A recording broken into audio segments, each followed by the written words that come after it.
જય શ્રી કૃષ્ણ. જય જય શ્રી ગોકુલેશ. વૈષ્ણવ, આજે 9મો અધ્યાય દસમ સ્કંદનો દામોદર લીલા એના પર વાત કરીશું. સત્સંગ ચાલુ કરીએ તે પહેલાં ગોકુલનાથજીની વધાઈ ગાન આપ શ્રવણ કરો. श्री वल्लभ प्रगटे भाग्य हमारे, श्री वल्लभ प्रगटे भाग्य हमारे, प्रगटे भाग्य हमारे जू.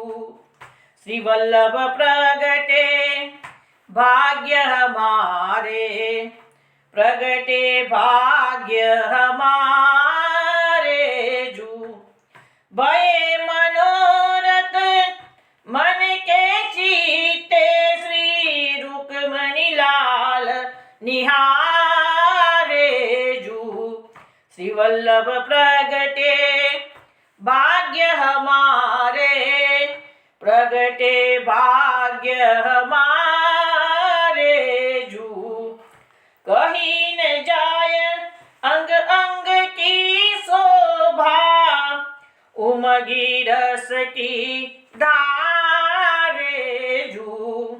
श्री गोकुलपति झुकी या छवि ऊपर, श्री गोकुलपति झुकी या छवि ऊपर, ब्रज जन अपन पोवारे जू. श्री वल्लभ प्रगटे भाग्य हमारे, वल्लभ प्रगटे भाग्य हमारे, श्री भाग्य वल्लभ प्रगटे भाग्य हमारे जू.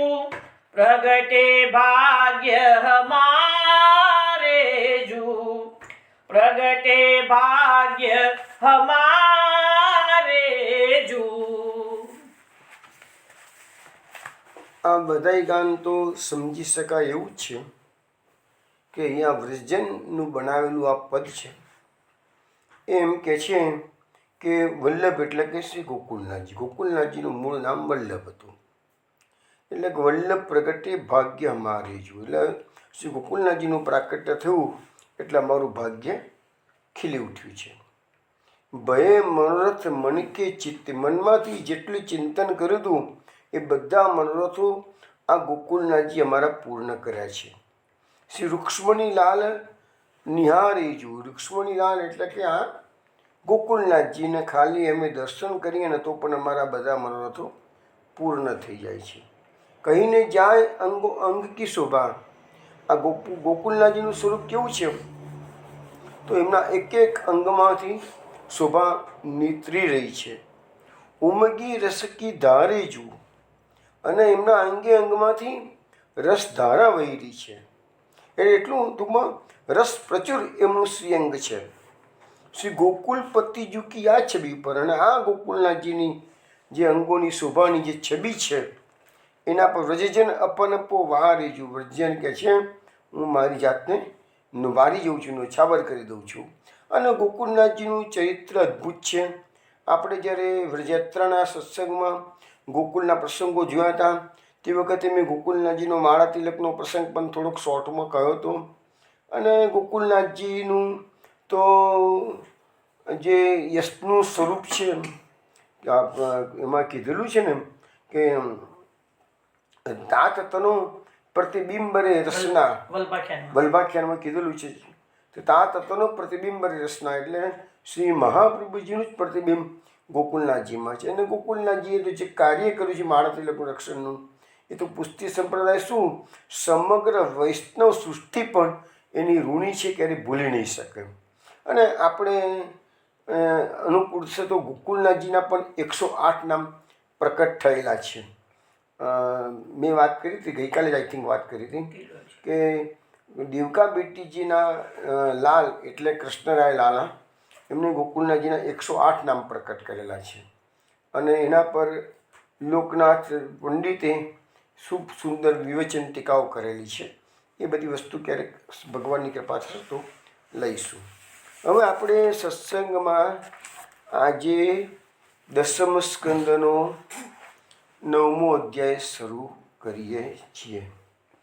આ દસમ સ્કંદનો 9મો અધ્યાય એટલે આપણે મહાપુરુષે જે પ્રકરણાર્થની વ્યાખ્યા આપણને આપેલી છે એ પ્રકારે આ તામસ પ્રમાણ પ્રકરણનું 5મો અધ્યાય થાય. આપણે દરેક પેટા પ્રકરણમાં 7 અધ્યાય આવે છે અને એ 7 અધ્યાયનું માહિતી સમજાવી ચૂક્યો છું, છતાં ફરીથી કહું છું.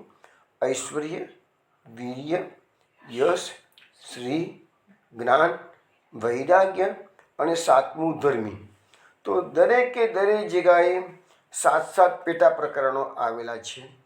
5મું પ્રકરણ અત્યારે આપણને જોઈએ છીએ તામસ પ્રમાણનું, તો એ જ્ઞાન પ્રકરણ છે. ઐશ્વર્ય, વીર્ય, યશ, શ્રી એ 4 થયા અને 5મું છે એ જ્ઞાન.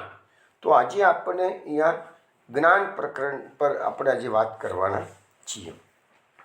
હવે 9મા અધ્યાયની અંદર કુલ 23 શ્લોકો છે, એટલે અધ્યાય થોડોક નાનો છે. લીલા, દામોદર લીલાનું વર્ણન આપણે કરીશું. દામોદર લીલા બધા વૈષ્ણવને ખબર જ છે. દરેક કથાકાર આ લીલાનું વર્ણન કરે છે. ભગવાનને બાંધ્યા હતા યશોદાજીએ, બહુ જાણીતી વાત છે. ભગવાન જેને કોઈ બાંધી ના શકે એને યશોદાજીનું એવું સામર્થ્ય છે કે જગતના નાથને પણ બાંધી શકે છે. તો એ લીલાઓ તો શું છે? દાખલા તરીકે એ લીલામાં કેવું છે બધા જાણો છો કે યશોદાજી દધી મંથન કરતા હતા, ભગવાન આવી ગયા છે, મથાની પકડી લીધી છે, યશોદાજીના ખોળામાં ચડ્યા છે. યશોદાજીએ દધી મંથનનું કામ પડતું મૂક્યું છે, ભગવાનને સ્તનપાન કરાવવા લાગ્યા છે. એ દરમિયાન દૂધ ઉભરાઈ જતું હતું. સ્તનપાન કરતાં કરતાં ભગવાનને છોડી દીધા, એટલે અતૃપ્ત ભગવાન રહ્યા. ભગવાનને આવ્યો ગુસ્સો. કૃષ્ણએ ગોળી ફોડી નાખી. પેલો વાટવાનો પથ્થર હતો એ પથ્થર માર્યો, ગોળી ફોડી નાખી છે. યશોદાજીને ખબર પડી ગઈ કનૈયો આવ્યો છે, કનૈયાને પકડવા માટે દોડે છે. કનૈયો પકડાતો નથી. હવે કનૈયો પકડાતો નથી એટલે યશોદાજી થાકી ગયા છે, પરિશ્રમ થયો છે, ભગવાનને પકડવા માટેનું તપ કર્યું છે. આ તપ એ પણ પુષ્ટિ માર્ગમાં જરૂરી છે. આપણને આ બધું ધીરે ધીરે આ પ્રકરણ જેમ આપણું આગળ વધશે અધ્યાય એમ એક વસ્તુ તમને સમજાવું. કારણ કે એક કથા છે ને એ તો બધાને ખબર હોય, પણ કથાનું જે મંથન કરવાનું છે, મહાપ્રભુજીએ એમાંથી જે ગૂઢ અર્થો પ્રકટ કર્યા છે એ આપણે મેઇન તો સમજવાના છે. બાકી કથા તો હું કહું કે ના કહું બધાને ખબર જ છે ને. આ તો બહુ જાણીતી કથા છે. પાછી એવું કહી છે નહીં કે ભાઈ આ કથા લોકોને ખ્યાલ નથી, બધાને ખબર હોય. તો યશોદાજી દોડ્યા, પરિશ્રમ થયો, તાપ થયો, તપ થયું. તપથી પ્રભુ પ્રસન્ન થયા, પ્રભુ જાતે આવી ગયા. એટલે જે બધા નામો આપણે થોડી વારમાં જોઈશું જ, તો એવું નામ આવશે. ભગવાન જાતે યશોદાજીને વશ થઈ ગયા. મહાપ્રભુજી તરત જ નામ આપશે ભક્તવત્સ્ય. ત્રિવિધ નામાવલીમાં મહાપ્રભુજી નામ મૂકશે ભક્તાધિનાય નમઃ. હવે ભગવાન પકડી ગયા. ભગવાનના ઉદરમાં દોરડું બાંધી દીધું છે યશોદાજીએ. દોરડું બાંધ્યું, દોરડું 2 આંગળીએ ટૂંકું પડે છે. બધાને કથાની ખબર છે. ધીરે ધીરે બધું સમજીશું. આ તો એકદમ શોર્ટમાં સમજાવી દઉં છું. એટલે હવે દામોદર, દામ વત્તા ઉદર, દામ એટલે દોરડું ને ઉદર એટલે પેટ પર. તો પેટ પર દોરડું બાંધ્યું છે માટે ભગવાનનું નામ પડ્યું દામોદર. એટલે એ ત્રિવિધ પુરુષોત્તમ સહસ્ત્રનામમાં દામોદર નામ છે.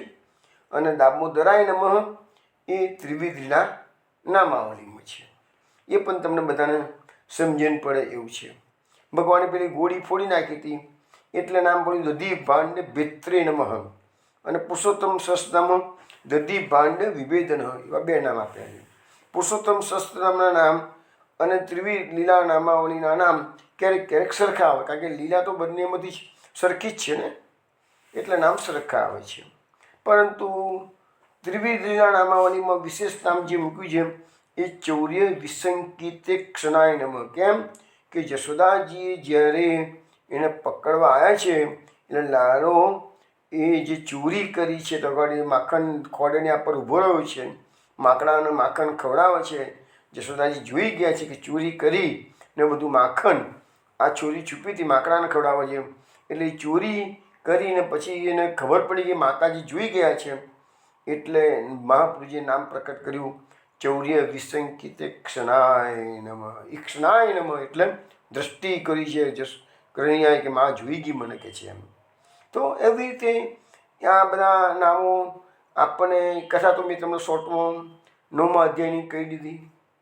હવે નામો અધ્યાય 9માં જે 3 નામો પુરુષોત્તમ સહસ્ત્ર નામો મહાપ્રભુજી પ્રકટ કર્યા છે. દધિભાંડ વિભેદન, દામોદર, ભક્તવસ્ય, અને 4 નામો ત્રિવિધના નામાવલીમાં પ્રકટ કરે છે. દધિભાંડ બેત્રે નમઃ, ચૌર્ય વિસંકેત ક્ષણાય નમઃ, ભક્તાધિનાય નમઃ, દામોદરાય નમઃ. હવે આ 7 નામ કેવી રીતે મહાપુરુષે પ્રકટ કર્યા એ પણ મેં તમને એકદમ શોર્ટમાં સમજાવી દીધું. હવે આપણે તો મુખ્ય જે ભાગવતની કથા તો શ્રવણ કરવાની જ છે, પણ મેઇન વસ્તુ છે સુબોધિનીજીના આધારે મહાપ્રભુજીએ પ્રકટ કરેલા એના ગૂઢ અર્થો. અને આપ બધા જાણો છો કે મહાપ્રભુજીનું પ્રાકટ્ય જ એના માટે છે.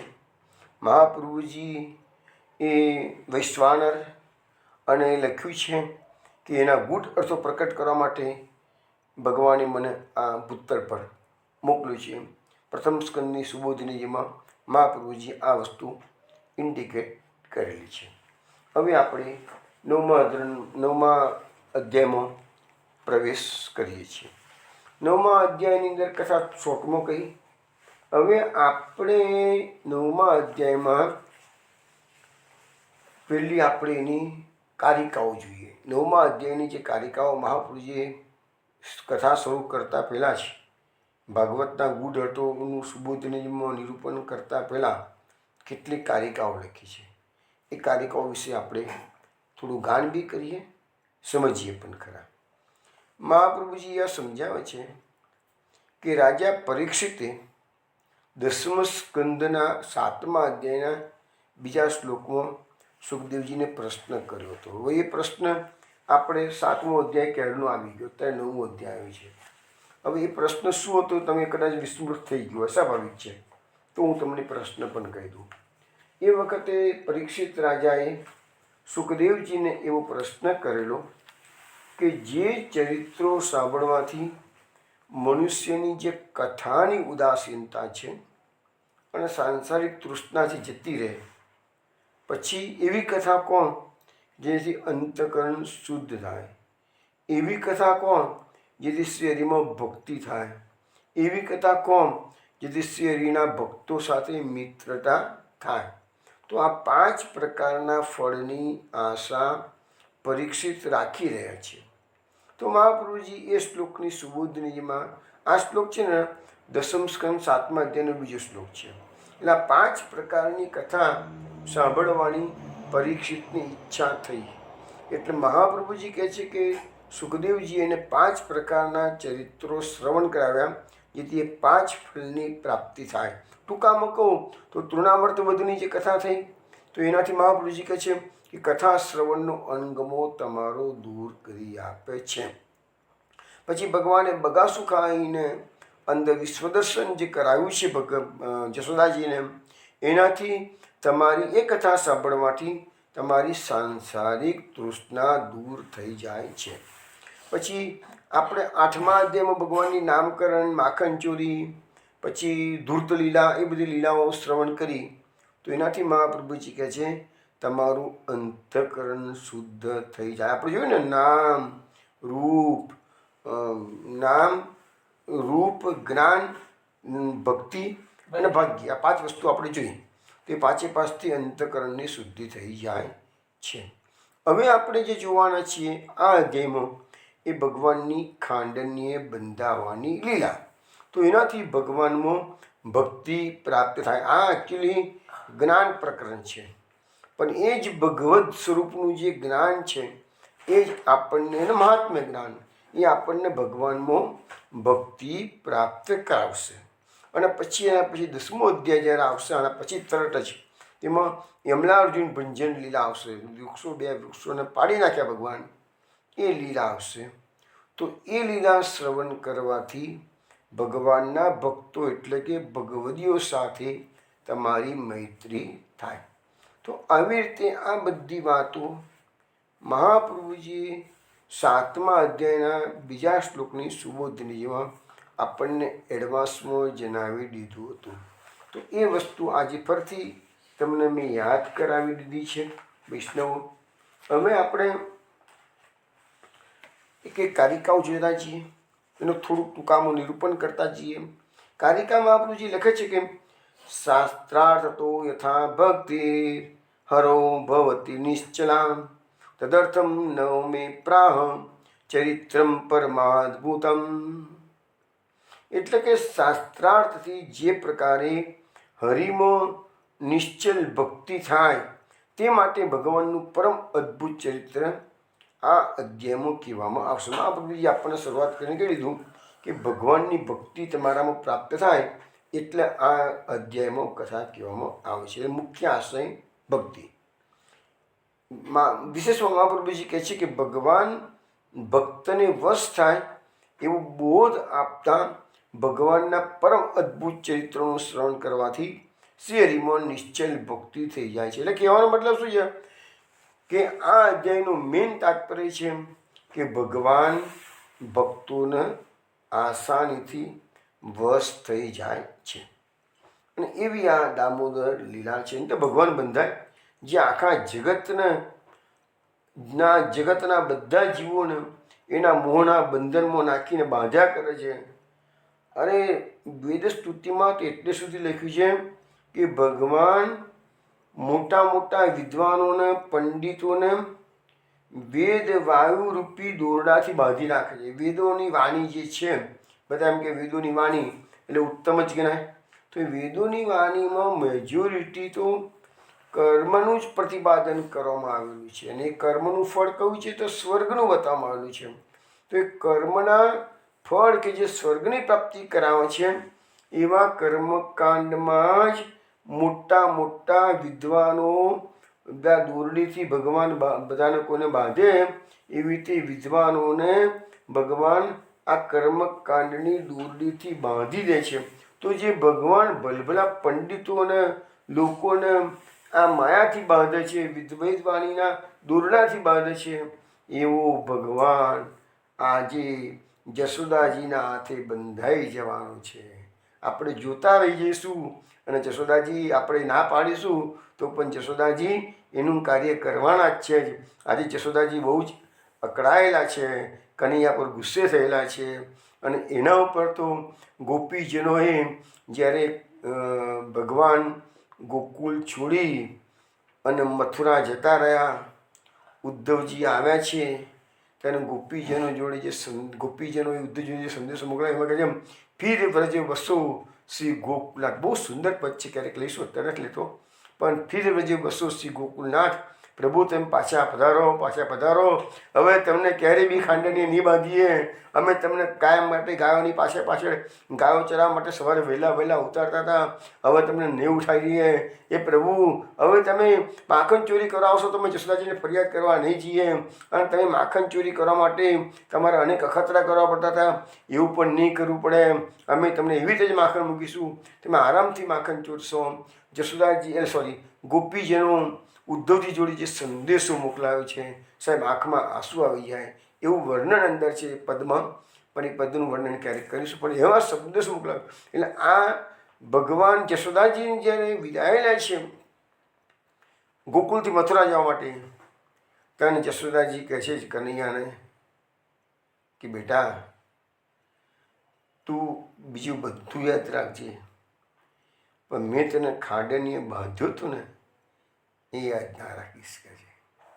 તારે કૃષ્ણ જશોદાજીને કહે છે માં એવું કેવી રીતે બોલી શકું? હું બધું બોલી શકું છું, પણ તે મને દોરડે બાંધ્યો તો એવું નહીં ભૂલું. કારણ કે મને તો આ દુનિયામાં એવો કોઈ માયનો લાલ પાક્યો નથી કે જે મને બાંધી શકે કે છે. અને એ જ દુર્યોધનની સભામાં આપણે ગયા હતા હમણાં થોડા દિવસ પહેલાં. કૌરવોની સભાની અંદર દુર્યોધને બાંધવાનો પ્રયત્ન કર્યો, કેદખાનામાં નાખવાનો બાંધીને, તો એને વિશ્વરૂપ દર્શન કરાવ્યા હતા. એ જ કૃષ્ણ દુર્યોધન જેવા દુષ્ટના હાથે નથી બંધાતા, પણ પોતાની માના પ્રેમના વશ થઈને બંધાઈ ગયા છે. તો આજે એ સુંદર લીલા આપણે આ અધ્યાયમાં શ્રવણ કરીશું. પછીનો કારિકા છે સ્વરૂપમ ચ કૃપાલુત્વમ હરેનાથમ અંજસામ અતો દયાસુ સંમિશ્રમ જ્ઞાન માત્ર નિરૂપ્યતે. એટલે કે ભગવાનનું સ્વરૂપ અને કૃપાળુતા એ જીવે સારી રીતે સમજવું જોઈએ. ભગવાન કેવા છે? કૃપાળુ. જાતે બંધાય છે ખરા, પણ એ એની કૃપાથી બંધાય છે, આપણા બળના જોરે નહીં. બહુ મોટું આપણી ભક્તિના જોરે કદાચ કહી શકાય, પરંતુ સ્વબળ પોતાની સ્વેચ્છાથી બંધાય છે ભગવાન. આ માટે દયાથી મિશ્રિત જ્ઞાન. હવે આ 9મો અધ્યાય કેવો છે? જ્ઞાન પ્રકરણ તો છે, પણ દયાથી મિશ્રિત છે. એવો શબ્દ અહીંયા મહાપુરુષે વાપર્યો છે, દયાસુ સંમિશ્રમ જ્ઞાન. એ દયાથી મિશ્રિત થયેલું જ્ઞાન, એવો શબ્દ મહાપુરુષે વાપર્યો છે. પછી લખે છે આગળ, નિરોધો યદિ ભક્તાનામ સ્વસ્મિન સ્વસ્ય તેષુ ચ યદો ભય સુસંબંધાદ યદો ભવતી નાન્યથા. આ કારિકા બહુ સમજવાની જરૂર છે, ધ્યાન રાખીને વૈષ્ણવ સાંભળજો. આ પુષ્ટિ માર્ગના જે ગૂઢ તત્વો છે ને, એ જેમ જેમ મહાપુરુષે સમજાવે છે એમ હું તમને એક સાદી ભાષામાં સમજાવવાનો પ્રયત્ન કરું છું. આ પુષ્ટિ માર્ગનો શ્રેષ્ઠ સિદ્ધાંત આ કારિકામાં સમજાવવામાં આવેલો છે. શું કહે છે? જ્યારે ભક્તોનો ભગવાનમાં અને ભગવાનનો ભક્તોમાં નિરોધ થાય ત્યારે બંનેનો એકબીજાનો સારો સંબંધ થાય, તેથી નિરોધ થાય. આવો સંબંધ ન થાય તો નિરોધ દઢ થતો નથી. હવે જો પુષ્ટિ માર્ગનું મુખ્ય લક્ષણ કહું છું તો નિરોધ લક્ષણ, જે મહાપ્રભુજીએ તમને નિરોધ લક્ષણ ગ્રંથમાં બતાવી દીધું છે.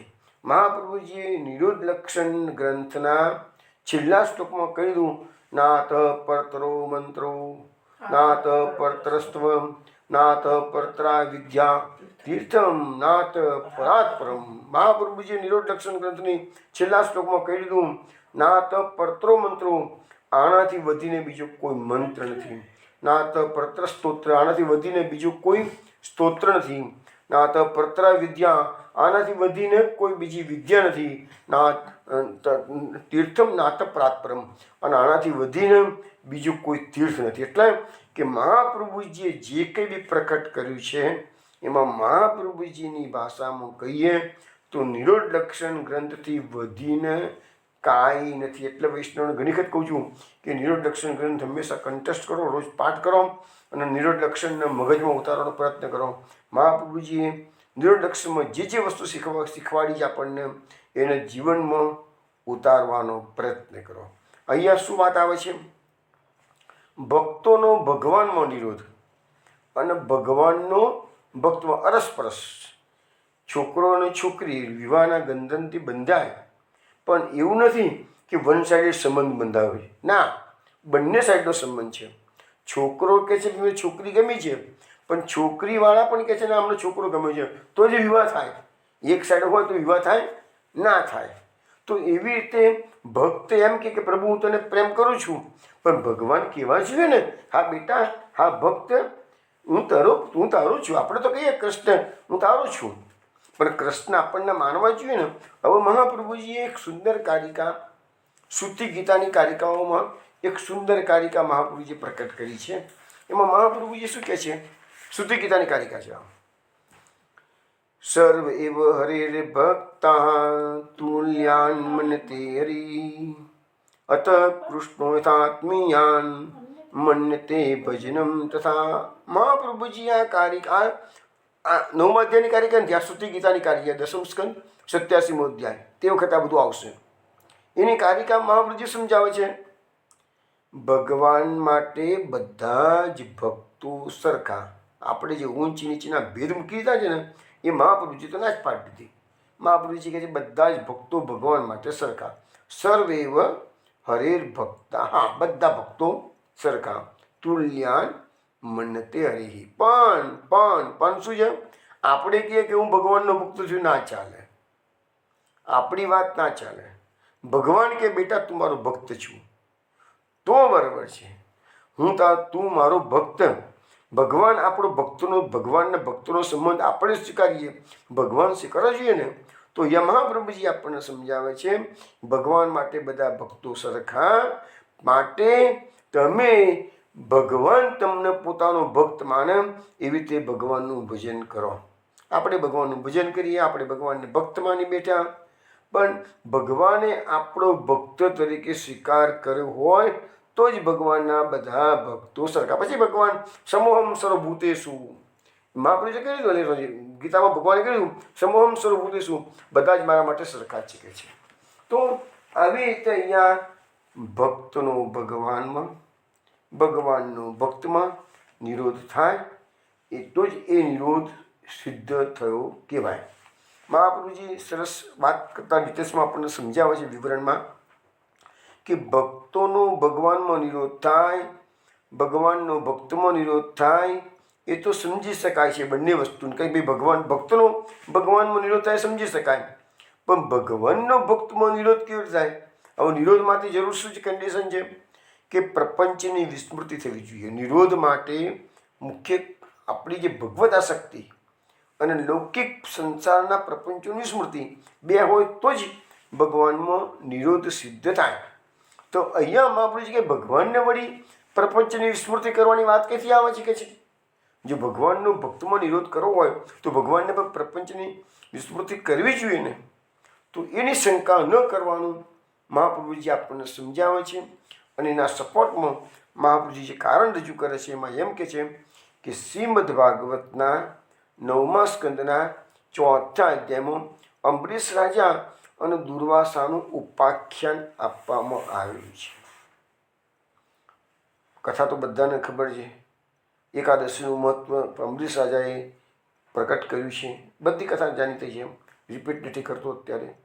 પરંતુ જ્યારે દુર્વાસાની પાછળ સુદર્શન ચક્ર પડ્યું અને દુર્વાસા પાસે એ સુદર્શન ચક્રનો નિવારણનો કોઈ ઉપાય નથી, દુર્વાસાજી બળું થઈ રહ્યા છે પાછળ. સુદર્શન ચક્ર દુર્વાસાને ખાલી ફફડાવે છે. ધાર્યો તો સુદર્શન ચક્ર દુર્વાસા મુનિનું એક સેકન્ડમાં ડોકું કાપી નાખ્યું, શિશુપાળનું કાપી નાખ્યું, એક સેકન્ડમાં ડોકું કાપી નાખ્યું ને એની. તો અહીંયા એને તક આપી છે. દુર્વાસા મુનિ ગમે તેમ તો ભાઈ મહાન તપસ્વી ઋષિ છે, એટલે સુદર્શન ચક્રએ એને ખાલી દજાડ્યા છે, એનો તાપ એનાથી સહન ના થયો. એટલે દુર્વાસાએ એનું નિવારણનો ખૂબ પ્રયત્ન કર્યો અને ભટકતા ભટકતા છેલ્લે વૈકુંઠમાં નારાયણ પાસે ગયા છે. અને ત્યાં જઈને કહે છે કે પ્રભુ, આ તમારું સુદર્શન ચક્ર મને દજાડી રહ્યું છે, મારો કદાચ નાશ કરી દેશે, એને અટકાવો. અને એ વખતે જે ભગવાન શ્રી કૃષ્ણ પાસે ગયા છે અને શ્રી કૃષ્ણ ભગવાન દુર્વાસાને જે જવાબ આપે છે એ જવાબ 9મો અધ્યાયમાં તો આપણે જોઈશું જ. પરંતુ આજે વાત નીકળી છે અને મહાપ્રભુજીએ સુબોધનીજીમાં એનો ઉલ્લેખ કર્યો છે. એટલે એ શ્રી કૃષ્ણ ભગવાનનો દુર્વાસાજીને જે જવાબ છે એ જવાબ હું તમને શ્રવણ કરાવું છું. ભગવાને કહ્યું, હે દુર્વાસાજી, હું બધી રીતે મારા ભક્તોને આધીન. જોયું? હમ ભક્ત પરાધીન, હું ભક્તનો આધીન. એટલે ભગવાનનો ભક્તમાં નિરોધ થાય એ વાત અહીંયા આપણને ભાગવત સમજાવે છે. ભગવાનનો પણ ભક્તમાં નિરોધ છે. ભક્તનો તો ભગવાનમાં હોય એવો સ્વાભાવિક છે. આપણે કે ભગવાન હું તારું છું, પણ ભગવાન એમ કે હું પણ તારું છું, ત્યારે એ નિરોધ સિદ્ધ થયો. કે વાત અહીંયા લખ્યું એમ કે હું મારા ભક્તોને આધીન છું. ભગવાન લખે છે અંદર આગળ બોલે છે, હું બિલકુલ સ્વતંત્ર નથી. મારા સીધા સાદા ભલા ભોળા સરળ ભક્તોએ મારા હૃદયને પૂર્ણપણે વશ કરી લીધું. ભગવાનના હૃદયને ભક્ત પૂર્ણપણે વશ કરી નાખ્યું છે. ભક્તજનો મને પ્રેમ કરે છે અને હું મારા ભક્તજનોને પ્રેમ કરું છું. ભગવાનની વાણી તમે જુઓ, હે બ્રહ્મન, મારા ભક્તોનો એકમાત્ર આશ્રય હું જ છું.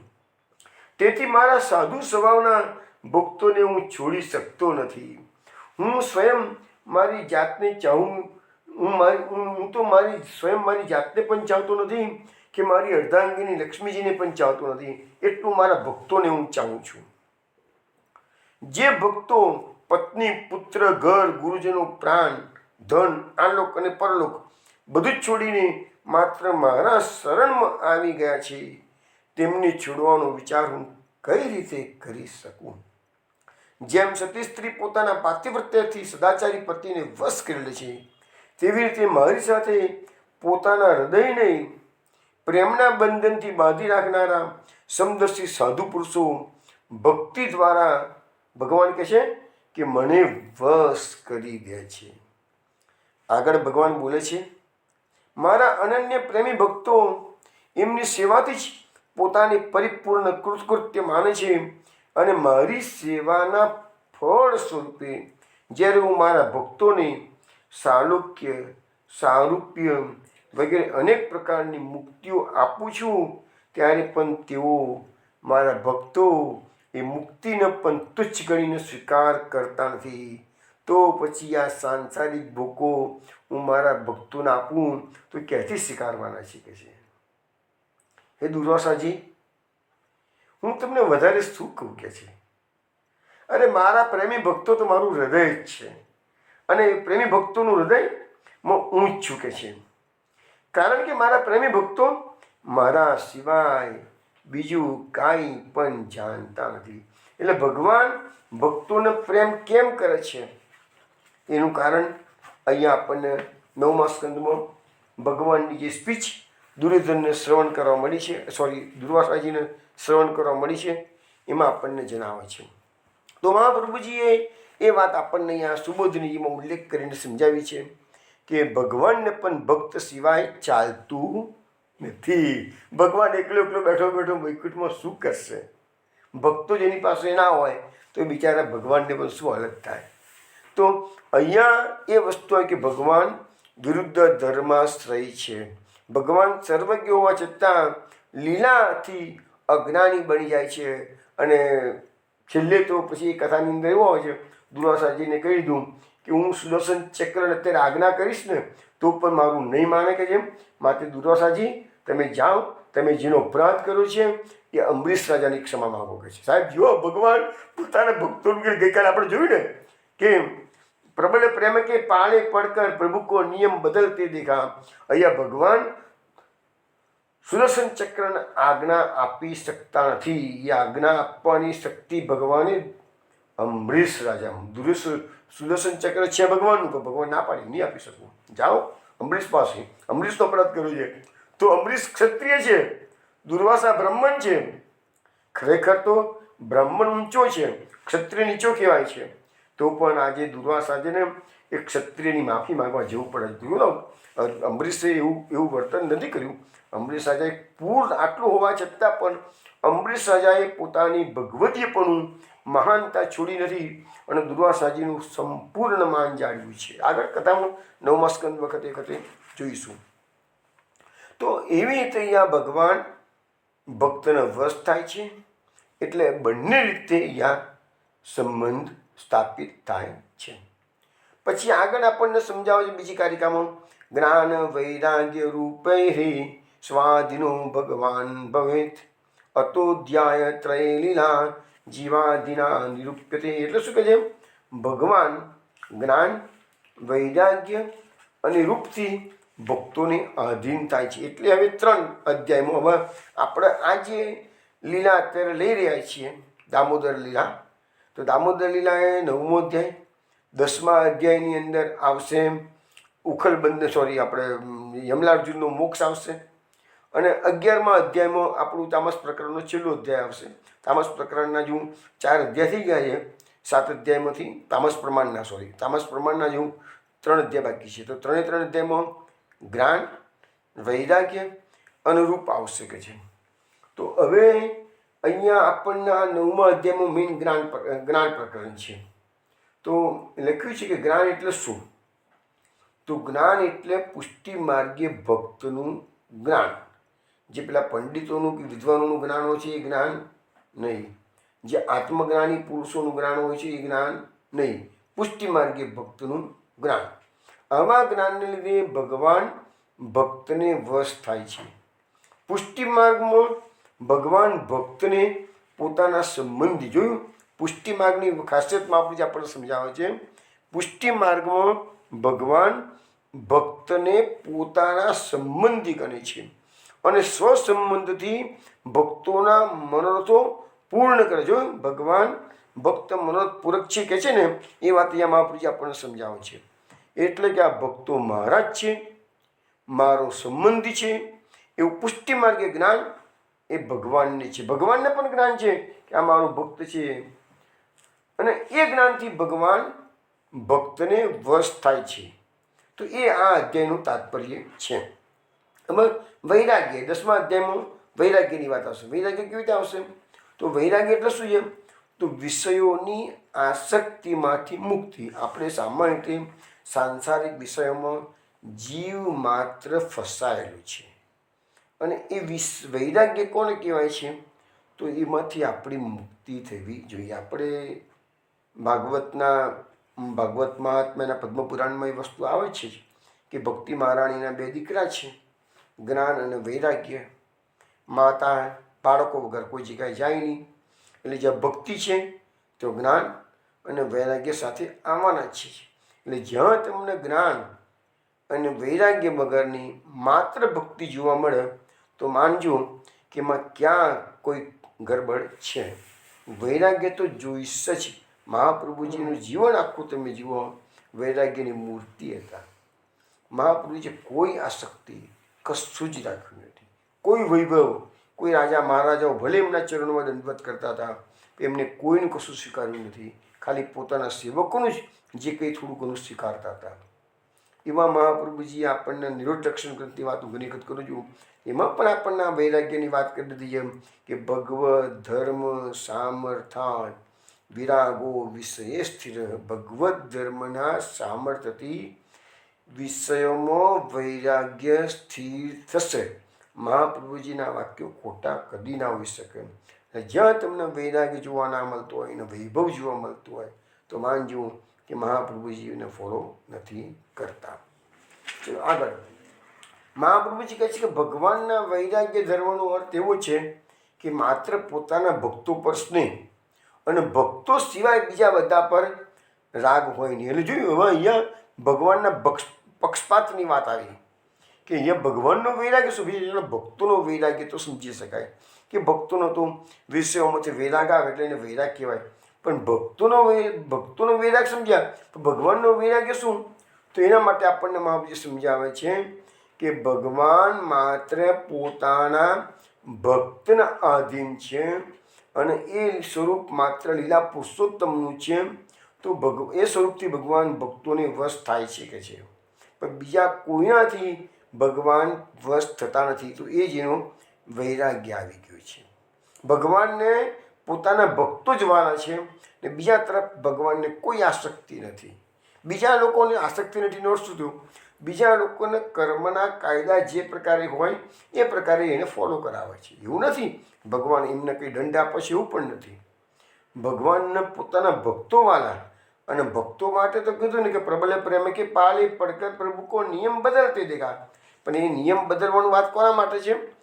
જો પ્રેમ પરવશ થયા હોય ત્યાં, અને જ્યાં ગાળે ભક્ત સિવાયના જે વૈષ્ણવ ના કહેવાય, ભક્ત સિવાયના જે વ્યક્તિઓ છે એ લોકોને ભગવાન કર્મના નિયમના આધારે લેખાજોખા એના થાય છે. હવે પછીની કારિકામાં અર્થ જ સીધો બતાવી દઉં. એમાં કહે છે કે બીજી કારિકાના અર્થમાં એવું કહે છે કે મહાપ્રભુજી કહે છે 9 પ્રકારની સગુણ ભક્તિ અને 10મી ગુણાતીત ભક્તિ, એટલે 10 પ્રકારની ભક્તિ. તો 10 પ્રકારની ભક્તિથી ભગવાન પ્રાપ્ત થાય છે. એટલે આ 9મા અધ્યાયમાં પ્રથમ 10 શ્લોકોમાં યશોદાજીએ ભગવાનને પકડ્યા એ ભગવાનની પ્રાપ્તિનું નિરૂપણ છે. હવે જુઓ, મૂળ કથા કેવી છે જે થોડી વાર પહેલાં મેં તમને સમજાવ્યું કે ભગવાનને યશોદાજી પકડવા જે પકડાતા નથી, પછી વટે પકડી ગયા, કારણ કે દીનતા. હવે પહેલી વાત આવી, દીનતાની વાત પણ આવશે. યશોદાજી જ્યારે થાકી ગયા, આ માર્ગ નિસાધન દેવી જીવોનો માર્ગ છે. યશોદાજી થાકી ગયા. યશોદાજીએ હાથમાંની લાકડી છોડી દીધી, ભગવાનને પકડવા માટેનું સાધન છોડી દીધું. ત્યારે ભગવાન સ્વયં યશોદાજી પાસે આવી ગયા છે. તો અહીંયા જે આપણી બે સિદ્ધાંત પુષ્ટિ માર્ગના આપણને આ કથામાંથી જાણવા મળ્યા. એક તો નિસાધન, જીવ જ્યારે નિસાધન બની ગયો. દ્રૌપદી ભરી સભામાં દ્રૌપદીએ બધાની સામે દ્રષ્ટિ કરી છે, ભીષ્મ પિતામહ, પોતાના પાંડવો, ધૃતરાષ્ટ્ર, બધાની સામે, પણ લાગ્યું કશું નહીં થઈ શક્યો હવે કે છે. ત્યારે નિસાધન થઈ ગઈ છે દ્રૌપદી. તારે પ્રભુનું પ્રાકટ્ય તગાડે થાય છે અને ભગવાને એની લાજ રાખી છે. તો એવી રીતે અહીંયા પણ જશોદાજી જ્યારે નિસાધન બની ગયા, તારે પ્રભુ જે નાસી ગયા હતા, દૂર જતા રહ્યા હતા, એ નજીક આવી ગયા છે. તો અહીંયા એના એ 10 લોકોમાં એનું નિરૂપણ કરેલું છે. તો દીનતા અને નિસાધનતા. દીનતા, જશોદાજી સમજી ગયા કે આ મારાથી આ છોકરો નહીં પકડી શકાય કે છે, એટલે એને થાકી લાગે. અને હાથમાં લાકડી હતી, અને સાધનની લાકડી એ સાધનનું સ્વરૂપ છે. સાધન નીકળી ગયું, નિસાધન થઈ ગયા અને ઊભા રહી ગયા કે હવે પ્રભુ તમે મારી શક્તિ નથી તમને પકડવાનું, થાકી ગઈ છું કે છે. તો જ્યારે આ જીવ આ સંસારમાં થાકી જશે અને પ્રભુને કહેશે, પ્રભુ મારું કોઈ સામર્થ્ય નથી તમારી ભક્તિ કરવાનું કે તમને વશ કરવાનું, તો પ્રભુ આપોઆપ વશ થઈ જશે. પ્રભુ તો આ શબ્દો સાંભળવા માટે તત્પર રહે છે કે ભક્ત એક વખત નિસાધન બની અને દીનતા પ્રકટ કરે. ગોપીજનોનો માર્ગ છે. રાસપંચાયતમાં દીનતા પ્રકટ કરી ત્યારે જ ગોપીજનો શ્રી કૃષ્ણને શોધવા માટે રાસ પંચાયતમાં આખા વનમાં અડધી રાત્રે ભટક્યા છે. ઝાડ પાનને પૂછ્યું છે, વૃક્ષોનું પૂછ્યું, લીલાનું અનુકરણ કર્યું, મૃગલાને પૂછ્યું, બધે પ્રયત્ન કર્યો. બધો પ્રયત્ન છેવટે છોડી અને જે જમનાજીના કિનારે પ્રભુ અંતર્ધાન થયા હતા ત્યાં પાછા આવી ગયા. એટલે પોતાનું જે સામર્થ્ય હતું પ્રભુને શોધવાનું, એ સામર્થ્ય એમને પડતું મૂક્યું. એટલે અહીં નિસાધનતા. પ્રભુને કીધું, પ્રભુ તમે પ્રગટ થાઓ, બધે શોધીને થાકી ગયા છીએ, પ્રભુ હાથમાં નથી આવતા. તો એ નિસાધનતા. ગોપીજનોની પણ નિસાધનતા, જશોદાજીની પણ નિસાધનતા. ગોપીજનોએ ગોપી ગીત ગાઈને પોતાની દીનતા પ્રકટ કરી છે. પ્રભુ પ્રસન્ન થાવ, પ્રભુ પ્રગટ થાવ, પ્રભુ પ્રગટ થાવ. તો જશોદાજીએ પણ પોતાની નિસાધનતા અને દીનતા પ્રકટ કરી છે કે મારાથી નહીં પકડી શકાય છોકરો. ત્યારે પ્રભુ સામેથી આવી ગયા છે. જો આ માર્ગના સિદ્ધાંતો તમને એક એક ભાગવતના કથાના માધ્યમથી અને પર્ટિક્યુલરલી સુબોધનીય મહાપ્રભુજીએ જે અર્થઘટન કરેલું છે, એ મારો મેન આશય છે. તો 10 લોકો, અત્યારે આપણે ટોટલ 23 લોકો છે, 10 લોકો તો એવા છે કે 10 પ્રકારની ભક્તિ જે છે, 9 પ્રકારની સગુણ ભક્તિ અને 10મી નિર્ગુણ ભક્તિ. એટલે એના માટે મહાપ્રભુજી કહે છે એ પહેલાં 10 લોકોમાં ભગવાનની પ્રાપ્તિનું કારણ છે. એટલે 10 પ્રકારની ભક્તિ તમે કરો તો તમને ભગવાન પ્રાપ્ત થાય. આ 10 પ્રકારની ભક્તિમાં પેલી રીતે પણ કહેવાય છે કે શ્રવણમ કીર્તનમ વિષ્ણુ, એ જે 9 ભક્તિ છે, 9ધા ભક્તિ, અને 10મી ભક્તિ છે પ્રેમ લક્ષણા ભક્તિ. તો એક અર્થઘટન કરવું હોય તો એવું પણ થઈ શકે. અને આ અહીંયા જે સગુણ ભક્તિના 9 પ્રકાર છે, રાજસ, તામસ, રાજસ, સાત્વિક, એવી રીતે ટોટલી 9 ગુણ, 3 ગુણ અને 3 ગુણના પેટા એક એમ કે 9 ગુણ થશે. અને 9 ગુણની ભક્તિ એ સગુણ ભક્તિ છે. અને સગુણ ભક્તિની છેલ્લી છે નિર્ગુણ ભક્તિ છે, ગુણાતીત ભક્તિ છે. એમ કરીને 10 શ્લોકો છે. પછી 11મા અને 12મા શ્લોકમાં જશોદાજી ભગવાનને વશ કરવાનો ઉદ્યમ કરે છે. પહેલાં પ્રાપ્તિનું નિરૂપણ છે, પછી વશ કરવાનો ઉદ્યમ કરે છે. અને યશોદાજી ભગવાનને બાંધવાનો પ્રયત્ન કરે છે, પણ બંધાતા નથી. હવે જો ભગવાન વશ થઈ ગયા એ એક વાત છે, વશ થઈ ગયા પછી પાછા બાંધી દે કે ના તારે કોઈ જગ્યાએ જવાનું નહીં, અહીંયા બેસી રહે, તો ભગવાન કે હું ના બંધાવું કે છે. ભગવાનને તો આખી દુનિયાભરના ભક્તો બોલાવે, તો જ્યાં બંધાવો તો ત્યાં બોલાવો તો પ્રેમથી, પ્રબલ પ્રેમ કે પાળી પડ કરે, જ્યાં બોલાવશે તો દોડશે, તો બંધાશે નહીં. હવે 12 શ્લોકોની વાત થઈ. એટલે મહાપ્રભુજી સમજાવે છે 12 શ્લોકો એટલે ભગવાનના 12 અંગ, અને ભગવાન તેનું અતિક્રમણ કરે છે. એટલે યશોદાજી બંધાતા, યશોદાજીથી ભગવાન બંધાતા નથી, પણ ભગવાન પોતાના 6 ગુણથી ભગવાન વશ થાય છે. એટલે ભાઈ 13 થી 18 નંબરના શ્લોક, એટલે 6 શ્લોકોમાં ભગવાને પછી બંધન સ્વીકાર્યું છે. એટલે ભગવાન કૃપા કરીને જ પુષ્ટિ માર્ગમાં ભક્તને વશ થાય. એટલે ભગવાનને ભક્તો ભગવાનને વશ કરે છે, નથી કરતા એવું નથી. ગઈકાલે આપણે જોયું કે જલેબીનો પ્રસંગ ગઈકાલે જોયો ને આપણે, તો એ એની કૃપા છે. ભગવાને સામેથી મોહન કાકાને સપનામાં કહું કે મારી જલેબીનું શું, તમે તો જાઓ છો કે છે. તો આવો ભક્ત આ પુષ્ટિ પ્રભુ છે, આવી રીતે માગીને આવ્યો કે બીજે બધે તો તમને એ લોકો એ ભગવાન પોતાના ભક્તની પાસેથી એની સેવા સ્વીકાર કરીને પોતાનું ઐશ્વર્ય પૂરું જ બતાવતા હોય, પણ આ જ પુષ્ટિ પ્રભુ છે કે જે ભક્તની પાસે ભક્તના જેવા થઈ જાય છે. તો અહીંયા લખ્યું છે મહાપ્રભુજી કે મર્યાદા ભક્તિ અને પુષ્ટિ ભક્તિનું આ તાત્પર્ય સમજાવી અને પુષ્ટિ ભક્તિની ઉત્તમતા આ રીતે આ અધ્યાયમાં બતાવવામાં આવેલી છે. પછીની કારિકામાં કે છે પંચ પરવામ અવિદ્યાહિ લોકાનામ પિનાશેતે અત પંચભિરુક્તો હિ વિચારો ભગવદ્ગત. એટલે કે છે કે ભગવાન લોકોની પંચ પરવા અવિદ્યાનો નાશ કરે છે. તેથી ભગવત સંબંધી વિચાર 5 શ્લોકથી કહેલો છે. હવે અહીંયા આપણે 18 શ્લોકની વાત થઈ ગઈ, કુલ શ્લોક છે 23, એટલે 19થી જે 23 એટલે 5 શ્લોકો છે. એ 5 શ્લોકો મનુષ્યની પંચ પરવા જે અવિદ્યા છે, 5 પ્રકારની અવિદ્યા મેં ઘણી સમજાવ્યું, એટલે 5 પ્રકારની અવિદ્યાનો નાશ કરે છે. હવે કહે છે અવિદ્યા એટલે શું છે કે પુષ્ટિ ભક્તિ સિવાય અન્ય સાધનોથી ભગવાનની પ્રાપ્તિ થાય છે એવું લોકોનું જે અજ્ઞાન છે એ જે પંચ પરવા અવિદ્યા કહેવાય કે છે. એટલે અહીંયા મહાપ્રભુજી સમજાવે છે કે ભગવાન માત્ર પુષ્ટિ ભક્તિથી જ પ્રાપ્ત થાય એવું જીવને જ્ઞાન થાય માટે આ 5 પ્રકારની અવિદ્યાનો નાશ કરે છે. કેમ મહાપ્રભુજી આ વસ્તુ હાઇલાઇટ કરે છે? તો આ કળીકાળ છે. આ કળીકાળમાં પ્રભુ પોતાની જે કૃપા શક્તિના બળે તમે પુષ્ટિ ભક્તિનો સ્વીકાર કરશો એવું જ્ઞાન તમને થશે તો તમારી અવિદ્યાનો નાશ થશે. કારણ કે આ કળીકાળમાં આ માર્ગ જે મહાપુરુષે પ્રકટ કર્યું છે ને, તો એમાં ભગવાનની જે કૃપાનો માર્ગ છે ને એમાં ઇઝી એટલા માટે છે કે અહીંયા તમારા ખાલી એક પ્રેમનું બંધન જ ઇમ્પોર્ટન્ટ છે, એ છે કશું નહીં.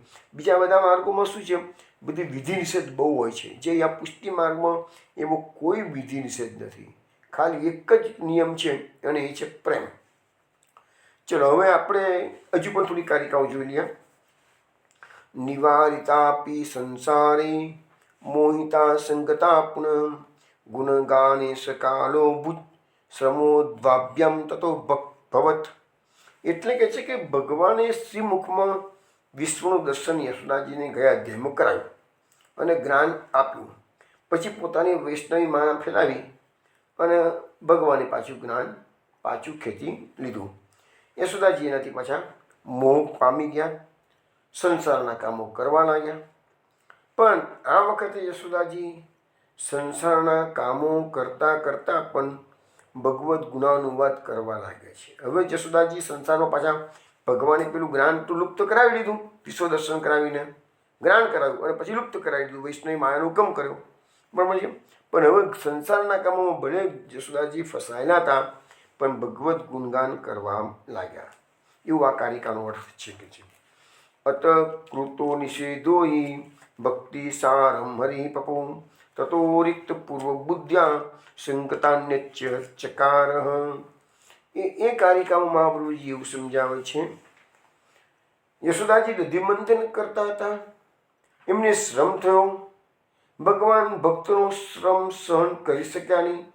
માતાને દધિમંથન કરતાં અટકાવી ભગવાન સ્તનપાન કરવા લાગ્યા અને પૈપાન સાથે ભગવાને માતાનો ભક્તિ સાર પણ પી લીધો.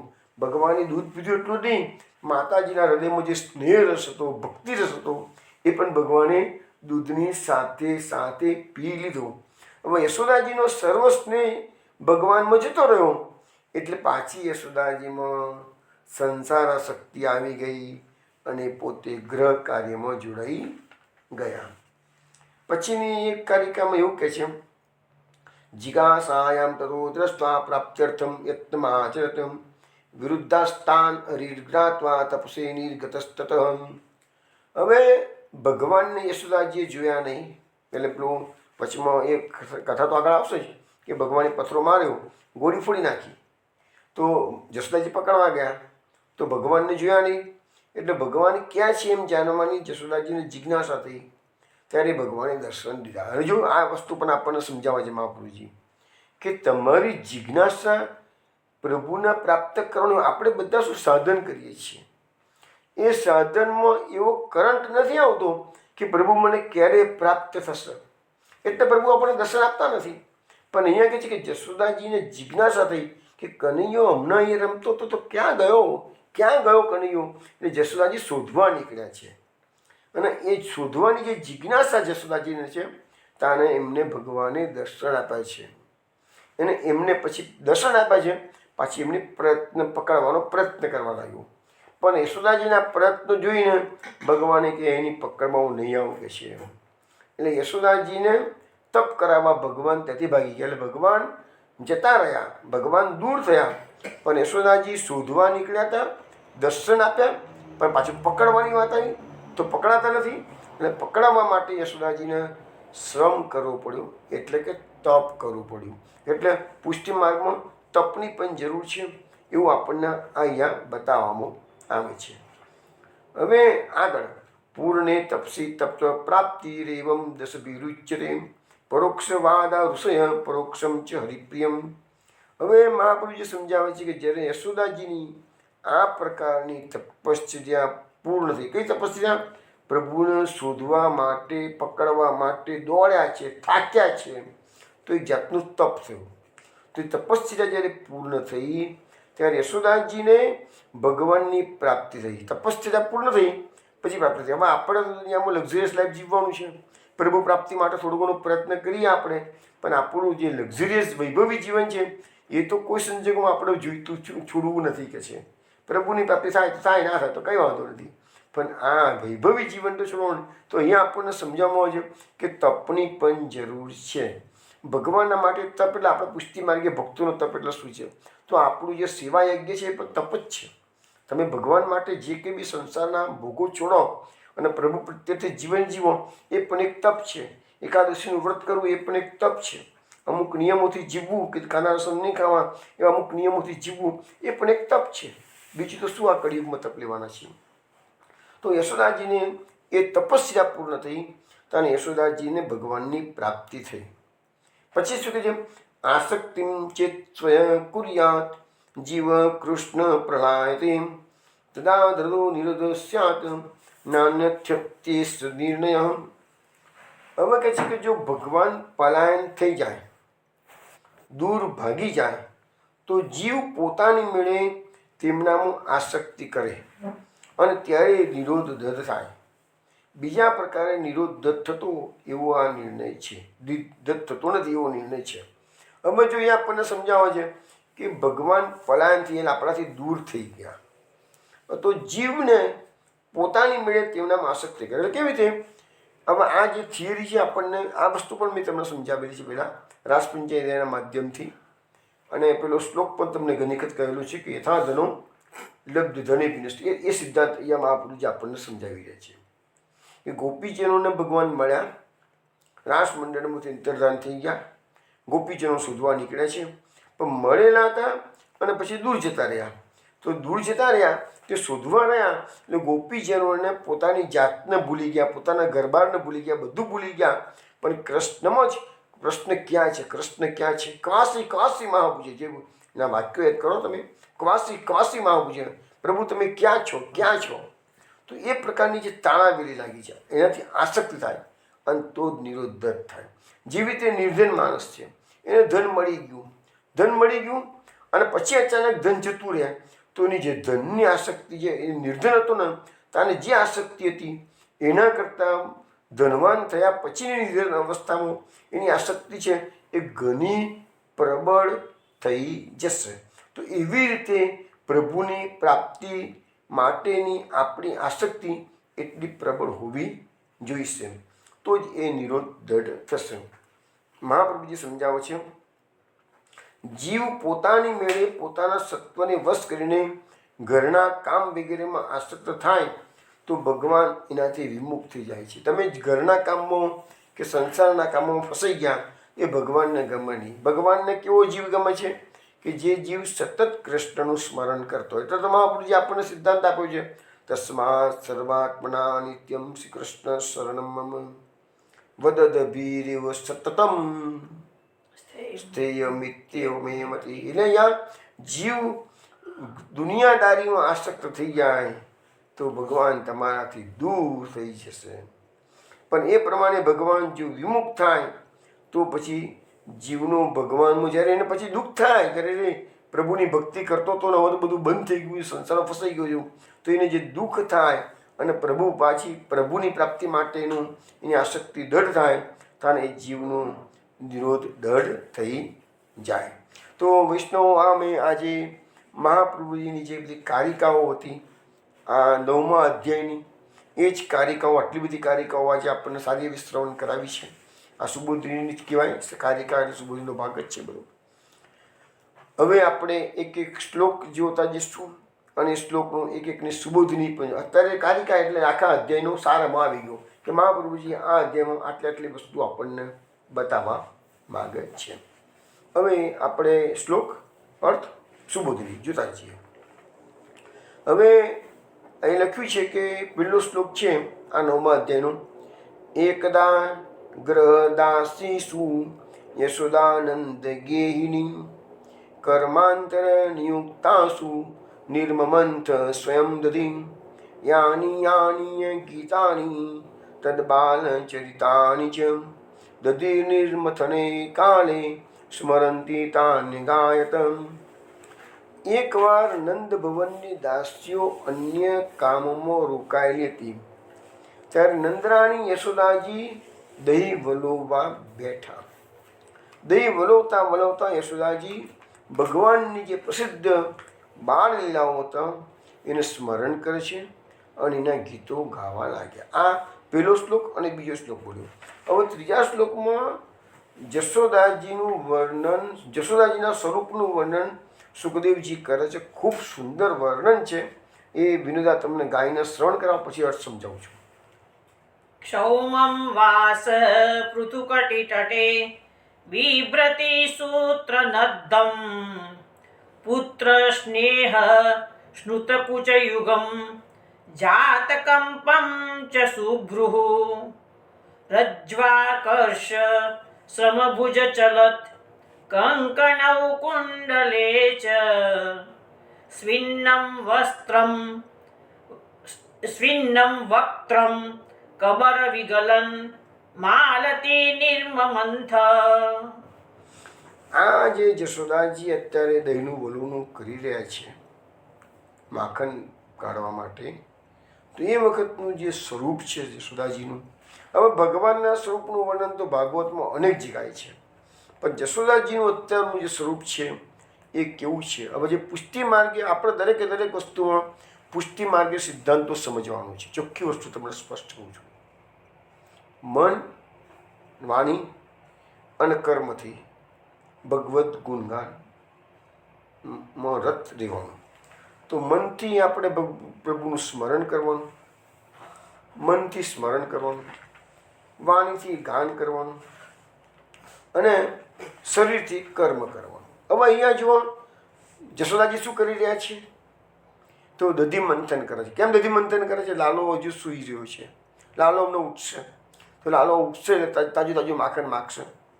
તો એ દધીનું મંથન કરીને માખણ કાઢી રહ્યા છે. તો કેમ? લાલા માટે.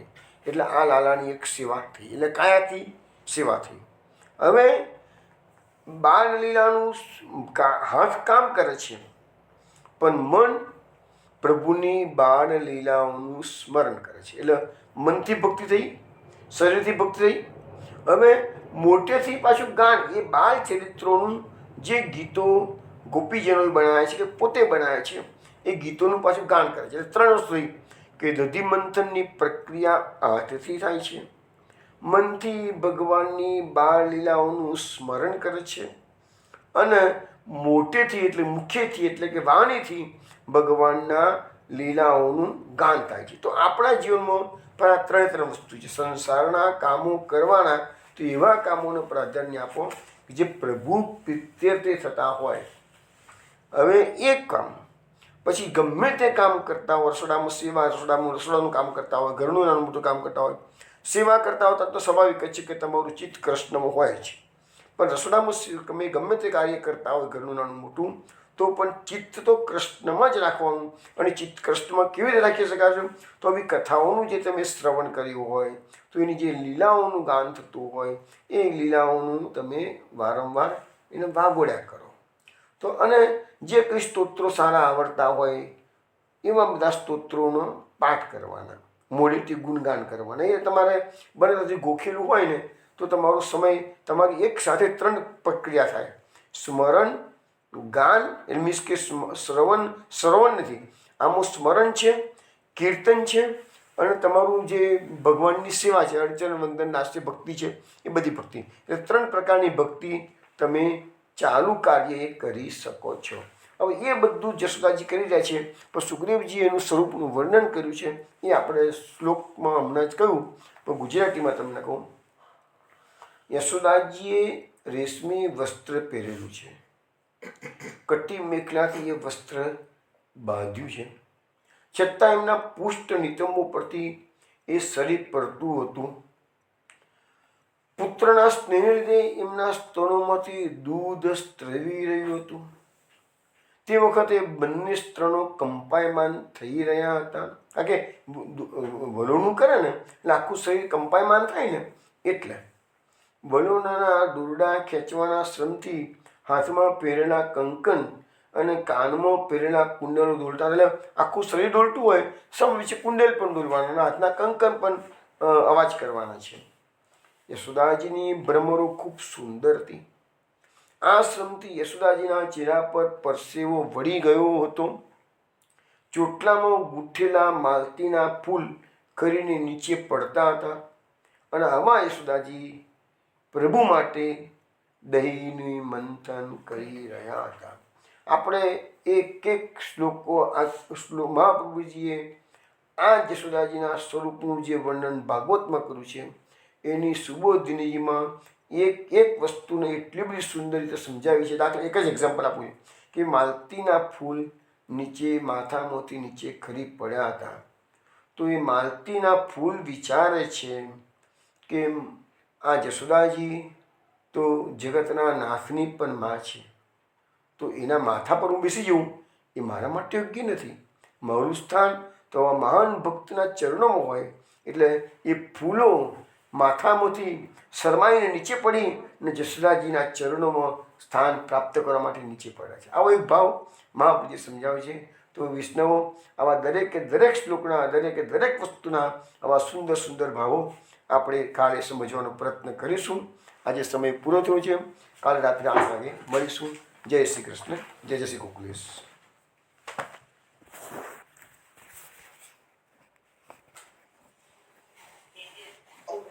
જય શ્રી ગોકુલેશ. જય શ્રી કૃષ્ણ.